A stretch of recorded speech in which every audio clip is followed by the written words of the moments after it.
Here's their list of the top 10 cities and regions that could soon be underwater. Miami Beach, Hoboken, New Jersey, Atlantic City, New Jersey, Key West, Galveston, Texas, Hilton Head Island, South Carolina, of course, Lower Keys, Mount Pleasant, also South Carolina, Chesapeake and Virginia, and the Upper Keys. Rising sea levels will have severe impacts on California's coastal cities, including San Francisco, Los Angeles, and San Diego. Rising sea levels and coastal flooding. And according to this map, parts of Galveston Island, Port Bolivar, and Beaumont could sink underwater. Did you know the United States just added over 1 million square kilometers to its territory? That's an area almost 60% the size of Alaska. This addition comes from the Extended Continental Shelf, or ECS.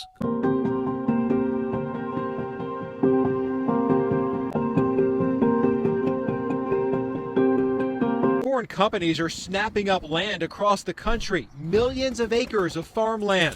But the U.S. government doesn't know exactly how much because thousands of acres are missing from the federal data. Did you know that owns 384,000 acres in the U.S.? Guess how many acres the U.S. owns in next to 19 U.S. military bases. Here's a better picture of the map, as you can see. And then when you look at what's happening at those military installations that they have land around, like B-2 stealth bomber training, drone training and all, it's very, very troubling. God, it's so strategic where it's all placed. Yeah.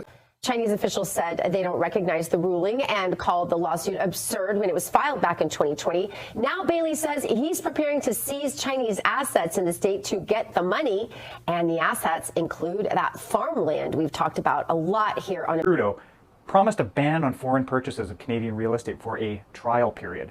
Strangely, the Conservatives tried to pass a motion to ban foreign ownership 3 months ago, and nearly all of the Liberals, including Trudeau, voted against it. The planet keeps getting warmer and the polar ice caps keep melting. The water level's up to 25 feet high.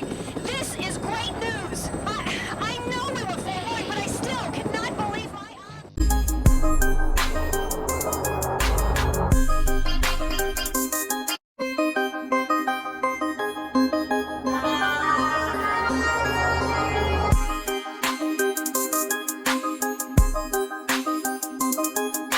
offer of $100 million in exchange for Greenland. This doesn't make sense because over 80% of Greenland is covered with a huge sheet of ice, and Denmark actually spends more on Greenland than it earns from Greenland's resources. Then why is Denmark still holding this island? So firstly, due to global warming, Greenland's ice sheet is melting. This means that in the future it would be a lot easier to extract resources from this island, and Greenland would also be able to sustain a huge population. Secondly, the main advantage of Greenland is that it is located on this important shipping route called the Northwest Passage. Most of Greenland is in the Arctic Circle, which makes its positioning extremely strategic, and that's caused many global powers to try to win influence in the region. Recently, Donald Trump stated that he wants